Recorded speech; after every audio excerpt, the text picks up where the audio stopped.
Welcome back, everybody, to We Are TPM with myself, Kyle Teixeira, sitting next to John Teixeira. We are back with another episode of We Are TPM. And this week, we are going to be discussing Section 8 Housing Assistance Program.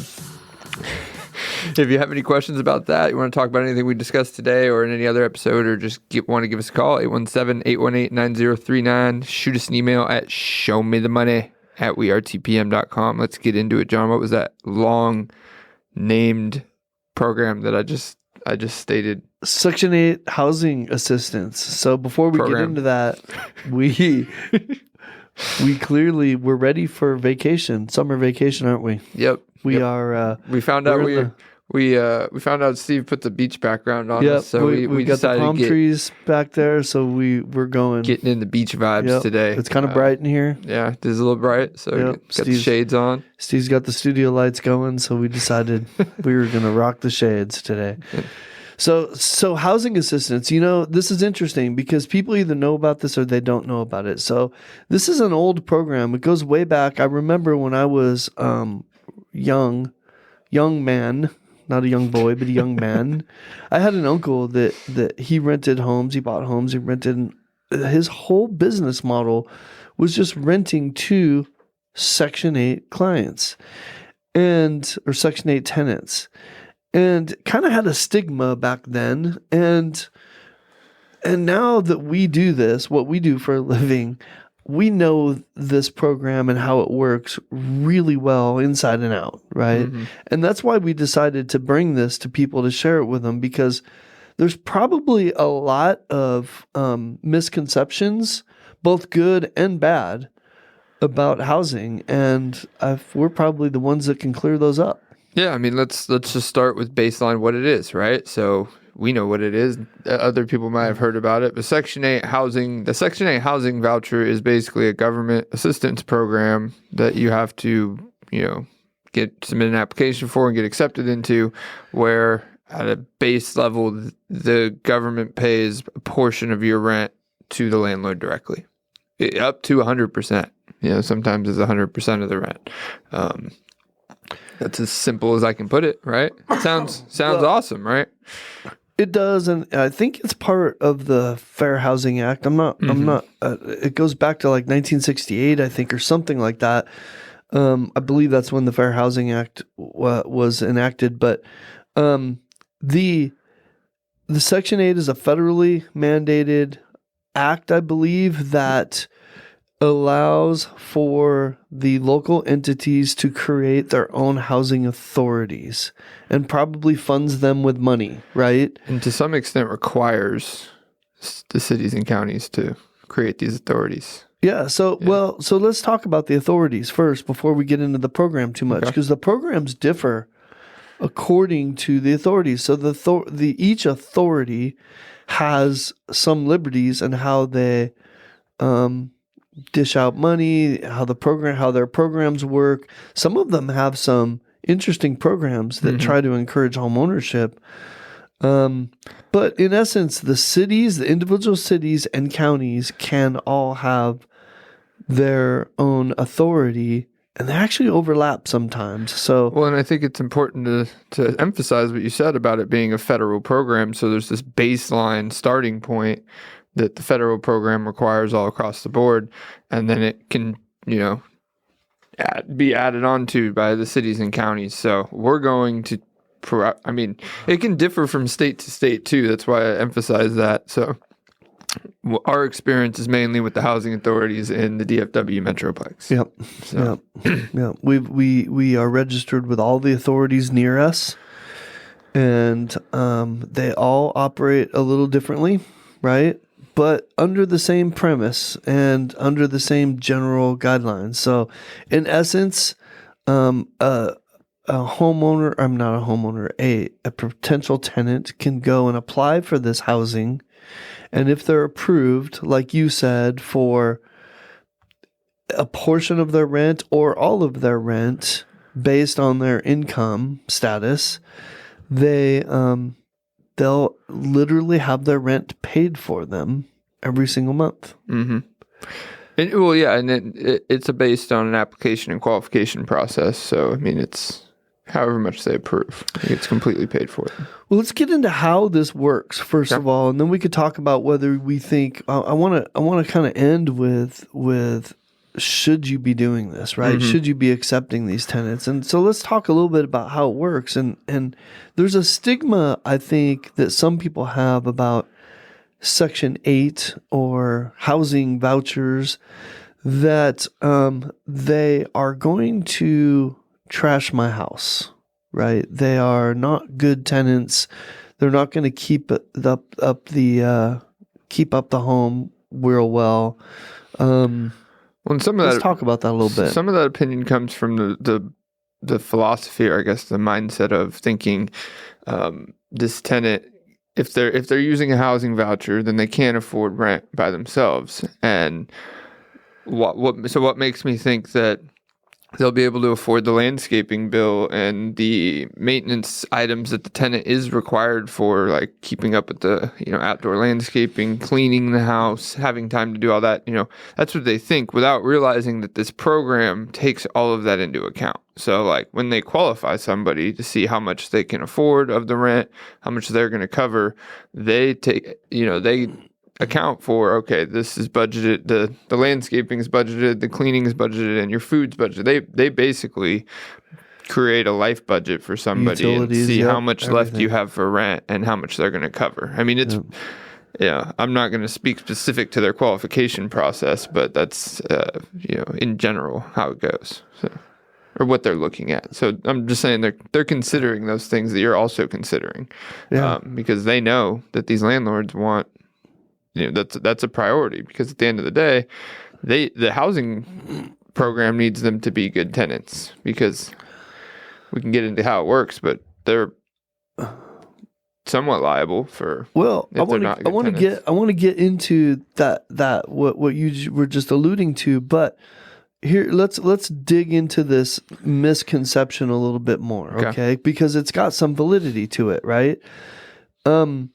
If you alluded to it. If somebody can't afford to pay their rent, maybe they don't have the know-how or the life skills to also take care of a home properly, right, and maintain a home. I think that's a reasonable assumption. It's an assumption that somebody can't do that, but it's somewhat reasonable for a homeowner to connect those dots a little bit, right? And there's probably stories that people have told and run around. People like to run around bad stories, right? There's always stories. Section 8 tenant, and they trash the house. And, well, yeah.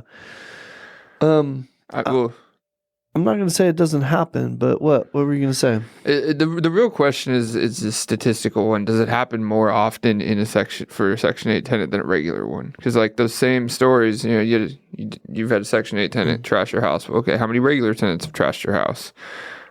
Probably the same number. I've in doing a ton of these, basically we haven't seen any correlation between them being a Section 8 tenant or not being a Section 8 tenant and how the property ends up. So. On the contrary, actually, I feel like so far we've got extensive experience with these tenants and dealing with these housing authorities. And from my experience, I actually feel like that the tenants are more trustworthy to take care of the home and take care of things because A, they can afford to do it because the housing authority is paying their rent. B, they don't want to lose their assistance. That's one of the things people don't realize is the housing authority holds them accountable to maintain this assistance. They do inspections of the home. Both the tenant and the landlord have reasonable requirements and expectations to maintain the home, and I've never found any of the requirements that they ask for to be unreasonable. And if the tenant doesn't abide by those things, they're going to lose their benefits. Yeah, and I think that's one of the biggest points of the stigma is kind of what you were getting into there is They do have annual inspections that walk through to have a certain standard of habitability, cleanliness, all that stuff. Your managers can do that too, but the point is that this housing authority is upholding a standard versus there's no, in a regular lease tenancy, there's the standard of that lease, but there's no secondary authority also backing it up, or even a third if you have a property manager. So it's an added, you're getting guaranteed money. We can get into all the pieces, but there's pros and cons, but a lot of the cons that people don't do it for are not as accurate as I guess what we're saying in our opinion. Well, there's competing forces. Okay, Yeah. so while people make a good point that the people that are on housing sometimes can feel, and I've seen this, they can feel somewhat entitled to that benefit, right? Mm-hmm. Like they're deserved that benefit for some reason, and they have that attitude of entitlement that a lot of people loathe, right? And so while that happens, they correlate that to mean that they are also not going to take care of the home, when we have the competing force of, you know what? If you don't want to lose this benefit, you've got to act a certain way. That kind of polices it. It polices it a lot. Well, it does. And I mean, even if the landlord finds out that it's not meeting their standard of condition and all that stuff, that can execute a process to remove them from that home. And people underestimate how much appreciation these tenants often have, especially in a competing metroplex like this. Once they actually get in a house that they like, it is really hard for them to, not just quickly, but at all get into another housing assistance unit, because the landlords have to be willing to take this, and oftentimes they're not very, there's not proper information is given or out there that you have to be first enrolled as a Section 8 house before people can apply for it. And, there's various ways that can go. You make a really good point. And I hope maybe podcasts like this or information that people put out like this will help this problem. But to your point, Kyle, there's not enough education about what it is as there is landlords, right? So there's a lot of landlords out there. They're managing their own properties. I think 9 out of 10 manage their own properties. They don't know what this is. And every home that I get phone calls every single time. Do you take housing? Do you take a voucher? Do you take Section 8? Those are all the same thing, by the way. Mm-hmm. Every single one, I get those phone calls. And I have standard answers that I can answer. I know what they're asking me before they even ask it. The standard homeowner that just has one house to rent, he may not have any idea what it is, may not care, doesn't want anything to do with it. Maybe he's got really conservative ideals and he hates the whole idea of paying somebody's rent, so it wasn't anything to do with it, right? Mm-hmm. Like, there's a whole bunch of attitudes that could go into, or misunderstandings that could go into that. And so, given that, it makes it extremely hard for these tenants to find, for two reasons, to find homes to live in. They work really hard, I find. The ones that get into the homes, the ones we put in our homes, they just worked harder than everybody else to get there, and they were more diligent and they were faster. Well, because it's, the other thing to consider, and I guess this could be in our pros and cons conversation, but it is a longer race for them. It's a different race that they have to do to get into these homes, and that's one of the things that stops landlords sometimes from even doing it, is it is work on the landlord side where it wouldn't be with a normal tenant. Like, you pass an inspection before they'll approve the lease and signing, and if the house is missing some things that needs to meet their standards, have to do those before you even have a confirmed lease, and you have to wait a little bit for the first rent payment because the government initially doesn't work quickly for things like payables. But those are things you can get through. The trade-off there is statistically, and for the reasons we are describing right now, these tenants stay for at least 2 leases, right? Like, it is very rare that they go all through all this work They and stay for a long they're time. looking to move out on the next lease, and that's just being very conservative with that comment. They generally stay way longer than normal tenants because of how hard this is. So they appreciate that they've gotten in somewhere, right? You're right, Kyle. They stay forever. It takes them so long to get in, so hard to find a home. And once they're there, they stay there for years. I think our average is 3.5 years total with over our entire portfolio, I believe. I believe that's what it is. I would be surprised if we just took our housing tenants out if it's not much higher than that, like maybe twice as high, maybe 5 years, 6 years. I would be surprised if the average for housing tenants isn't way higher. I mean, because and you know, we kind of brushed over how it works, but the portion that comes from housing, from that housing authority, comes on the first, direct deposit into your bank account. It's as guaranteed as a U.S. Treasury bond, you know. So it's there every month. It's actually there like on the 28th, isn't it? No, it's you know, it's like anything else. It's on the first, unless it's the first on a weekday and it's that Monday. But you know, you get it. After that initial period where, you know, I'll admit, so usually when we start with a housing tenant, we'll get we get 2 months of rent because we're already registered with them. Yeah, correct. But once the registration process goes through, you know, even if they have to catch up, they've signed a contract to promise you that, so they get it caught up, right? So if you're okay with those delay, you know, these are the pros and cons of and tiny things that stop people from doing it, because you're giving up some control.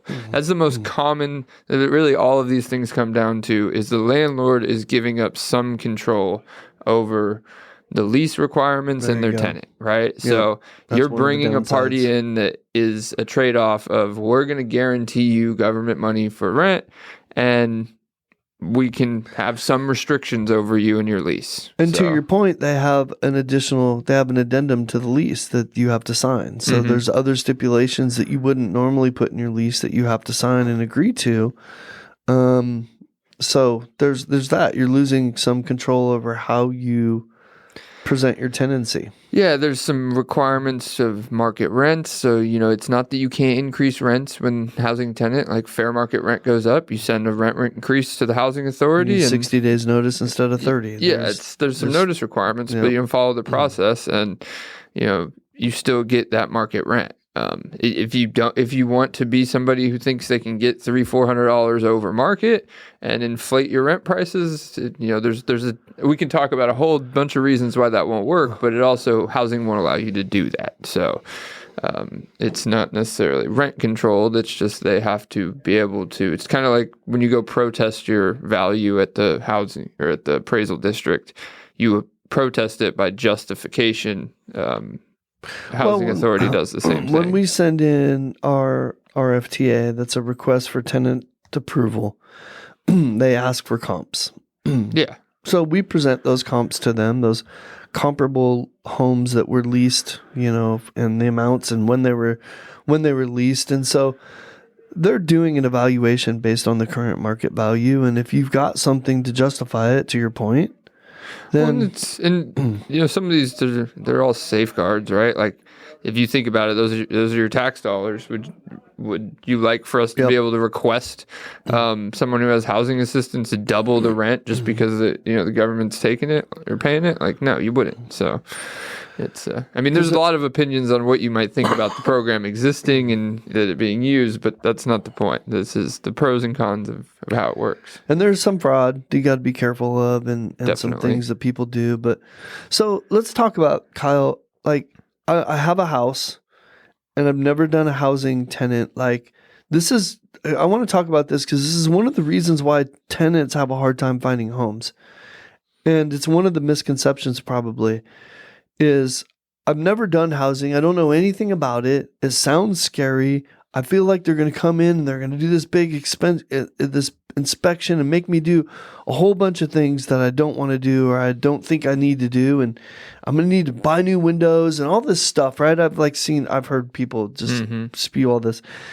And so they foresee it being a huge ordeal. Let's talk about that process a little bit. I have a new house. It's never had housing before. Okay, first, but let's back up. I have a house that's had housing before. That's extremely easy, right? Mhm. It's already in their system. They know the home. Boom. I just put another tenant in, go. It's extremely easy to do that house. Mhm. Now I have a house that's never had housing. That address needs to be registered and inspected by that housing authority. Yeah, and taking it a step higher, you need to be, even less already in situation as if you're not registered with the housing authority, because Right. they register landlords. So yeah, now you're looking at registering with the housing authority as a landlord, property manager, whatever it is, and then applying to have the house registered. And inspected. But that can be done all at the same time, right? So it can be done in parallel. So even if you haven't gone through this process before, they can be approving the tenant while they're approving the house and the lease while they're approving you as a landlord. So it can all really happen at the same time. So it does take a couple weeks. So this is the rub in some markets, and maybe not all markets, normal markets. Like right now, it's probably not as much of a pain point, but it has been in the past, right? One of the reasons we used to have a informal kind of policy that we didn't accept housing tenants on vacant homes, right? So we would accept applications on homes that already were tenant occupied and we had a move out date for. And the reason for that was because the amount of time it took to get them approved, get the RFTA in, go through the process with housing, Didn't add time. it didn't add vacancy days. Mm-hmm. And usually in that market that I'm referring to, we had 12 applicants, 8 of which were good applicants ready to move in tomorrow. Why would I even consider waiting a couple weeks for a housing? Like, you know what I mean? Like the economics of it made it so that if I had a vacant home, I almost couldn't consider it. Now, we're in a more normal market now where things aren't as crazy. And that's, so now I'm probably going to take me a couple weeks to get a home filled anyways. So if my first application is a housing applicant, it's definitely something to consider in a market like we're in right now. Yeah, and let me play a little bit of devil's advocate. Even I can find you the pro, even if in that situation, is if you're that much more likely to retain this tenant over a longer period of time, you may be saved by taking the vacancy days now that it takes. You could be saving yourself turnovers and far more vacancies down the road. And this isn't just a could be. I mean, statistically, you are more likely to be saving yourself vacancy days down the road. So that's just playing the other side of that. So because this is all the things people think about, but if you don't have the facts of what actually happens and how it actually works, you can't really take those concerns home. Kyle, we sound like advocates of this program. I know, which is weird, and we're not advocates. I wouldn't. This is opinion. It's a tool to accomplish what we want to accomplish. Well, and what we do, property we can't. Managers. Our opinion doesn't matter in what we do. We have to. If the landlord wants to take it, then we take it. If the landlord doesn't want to take it, we don't take it. That's our stance operationally.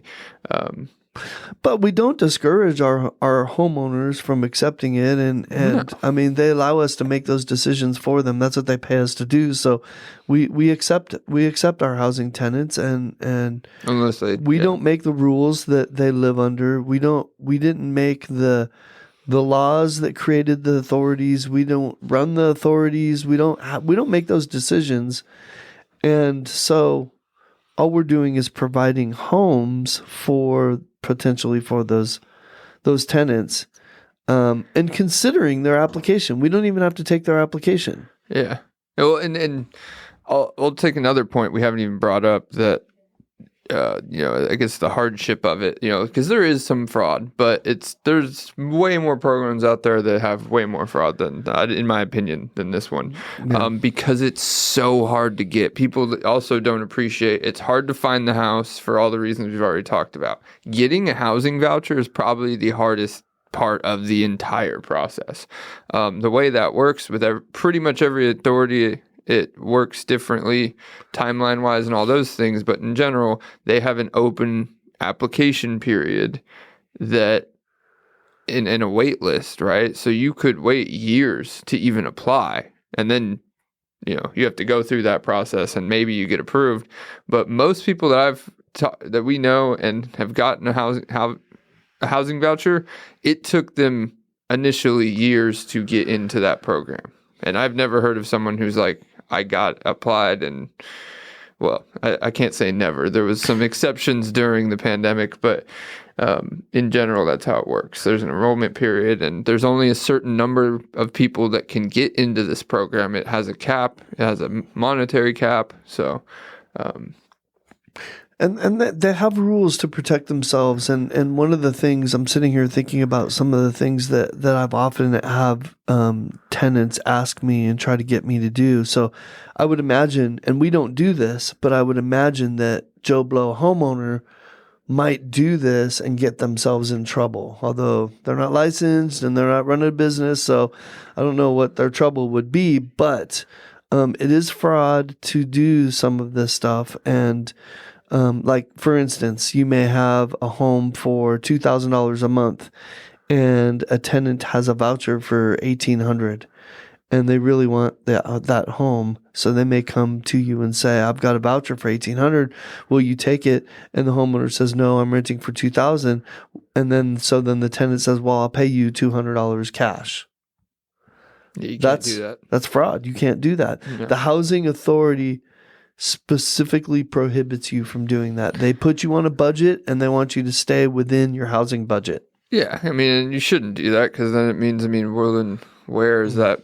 If they budgeted that in, where's it coming from? And why would you think that after they tore these people's lives apart as far as where they spend their money and where they're going to be allowed to in order to get approved in this program, and you're going to trust that they're going to pay you that extra money? I mean, the housing authority would have given them that gap if they could afford it, is really where that comes in.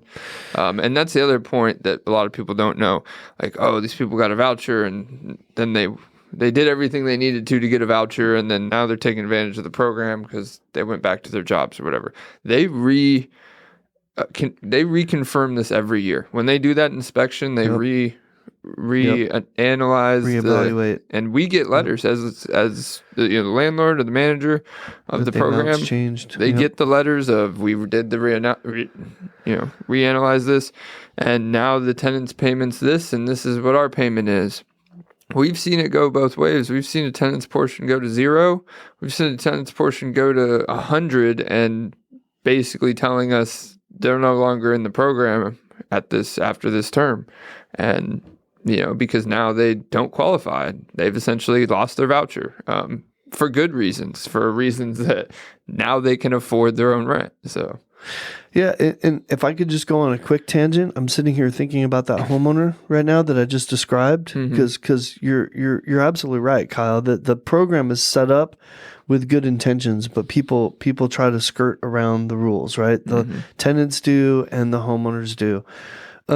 If you're that homeowner and you're considering doing something like this, don't. For so many reasons. One, for two, go get a property manager so that you stop making fear-based decisions. You and I talked about these fear-based decisions. Deciding to do that for somebody is a fear-based decision because you think you don't have the certainty to know that you are going to get another applicant that is better qualified. I could probably find for every housing applicant that would do that to me, I can get 10 more that wouldn't and are well qualified and have a voucher for enough money. Why do you feel the need that you have to take a risk, commit fraud, when there are so much opportunity to not commit fraud out there? It's a great point, and it brings up another thought that it is a lot of people might think, well, my property's too expensive for a housing voucher, and this is where I'm just not going to. Oh, that surprises me all the give time. opinions here, but I'm just going to state the fact that the amounts insane. are based on medians in the cities that they're looking, and we have been surprised, is what I Very say, from surprised. how much these are in comparison. In the past, they have been low. That has been a true statement. They've been both, but they've been very low. But even when they were low, they weren't like below anything that you could find out there. No, there was a period of time. I didn't mean to be all argumentative, but there was a period of time that I recall where they were so extremely low that I don't think any housing tenants could even find a home. I actually do remember that to a point, but they've overcorrected that in some. They have. There's an opinion. People tell me they got vouchers now for $2,600 or something for a 3-bedroom. I'm like, what? It's based on zip code too, and that's where it gets interesting because, like, if you're a radius of where you've been approved with all these zip codes, you can essentially go choose to live in one zip code or another based on their median home price. So if this median has 1,800, that's what your voucher's for. But if this median's 3,000, that might be what your voucher's for. And it's interesting. Here's a testament to how hard it is to get tenants into these homes. These authorities will even pay rent in cities that aren't even there. So, for instance, we are registered with the Grand Prairie Housing Authority.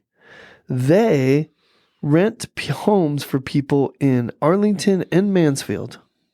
Why do they do that?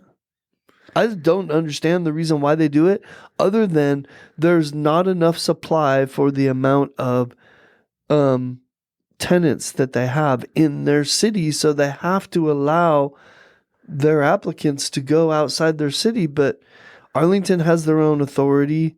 Mansfield uses Tarrant County. I don't really understand it, but that is the truth. The metroplex of DFW, if this gives you any idea of the overlapping, is you have this, three of some of the biggest cities in the country. You have Fort Worth, you have Dallas, and sandwiched in between them you have Arlington, and splitting those also is Dallas County and Tarrant County. Dallas County, Tarrant County, Arlington, Fort Worth, and Dallas, all of those have a housing authority. Yep. And all of those allow you to get a house in pretty much any of those areas. So you have 5 housing authorities over 5 areas. I mean, obviously, Dallas County doesn't overlap into Tarrant County. That's the only exception. But it does overlap into the Fort Worth one and the Arlington one, and then Arlington is pretty much just splitting all of those, and Arlington can go anywhere. So, it brings up another thing. I'll get into why, but still run these people, or the Section 8 tenants should still be ran and screened the exact same way you would a regular person, because that's another misconception. People think that.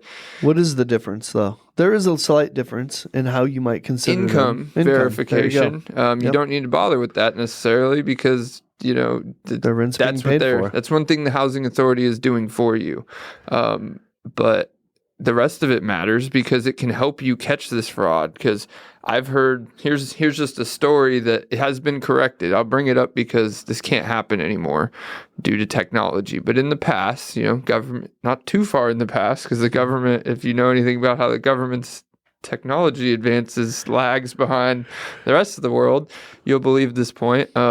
Those 5 housing authorities, ideally someone who qualified in the past could go get on our 5 housing authorities and get 5 housing houses under the same criteria. I have heard. We've seen that happen. We've seen it happen, and it can't happen anymore because now they're smart enough to talk to each other about, hey, this person has a voucher with our authority, and make sure they don't also have one across the street.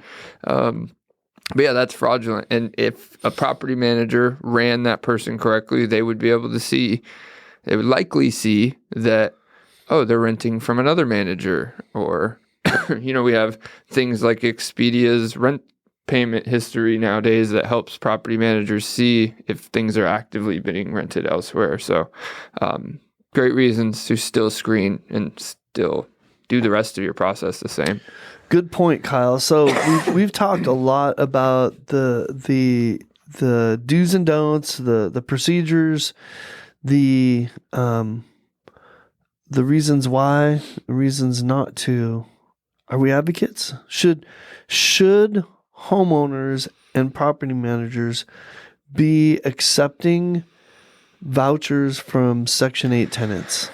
Well, I'm going to give you the answer that you should probably repeat, is that act you spoke about earlier doesn't make it an opinion-based question. Everybody has to, the property managers have to take it. Do they? This is news to me. I'm a property manager. I didn't know that.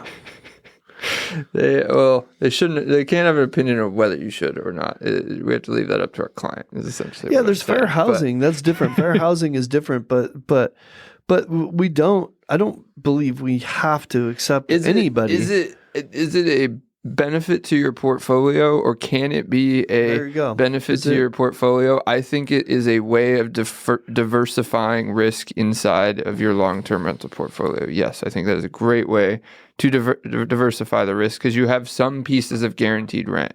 Would I personally ever create a long-term real estate portfolio that had 100% Section 8 rental tenants? No. And that's simply because, like anything else, it's putting your entire portfolio on the U.S. government. It's still low risk historically. That's a low risk, but it's still all in one basket. Yep. So I like the short answer, Kyle, of absolutely you should be considering and accepting these and in the right situation. The security, you got something to say? Yeah, I think in talking to property managers across the country of why they may or may not do this, I think it's worth pointing out that one of the biggest problems I've heard of people not taking it that would otherwise is just some housing authorities make it so hard, right? And so ask somebody experienced, if you're not in what we just talked about, of how that is, because that's the only caveat I would agree with. If the housing authority takes 6 months to put a tenant in, then somebody needs to go help fix the housing authority. We've had some problems with some of the housing authorities, and it gives us pause on accepting applicants that they're using that authority. So absolutely. That comes with experience, right? So we're talking in a very generalized term. If you're in, I don't know, Sioux, North Dakota, you probably have a completely different authority and different situation than we do here, right? Yeah, I mean, but and you never know what's going to happen. The one of the reasons our housing authorities I would never call them great, but in comparison, all the rent relief programs that happened during the pandemic were essentially ran by these housing authorities. Yep. They were essentially executed as a whole. So I'll say in the Metroplex, all 5 of those I just mentioned all became, while still doing their normal job, essentially became staff of the Texas rent relief program, right? And you could be talking to someone from different housing authority every time you call. Because it was essentially the same program and the same process that operated or happened, I'd say, somewhat better in Texas than some. Well, I don't know. We only know Texas experience, but what the impressive thing is, these people that we deal with on a daily basis, when it came time to COVID and we had crisis time, you know where they were? They were spending their days in court so that they were readily available to the people that needed them being evicted. They were in eviction court, sitting right there in the court with a desk.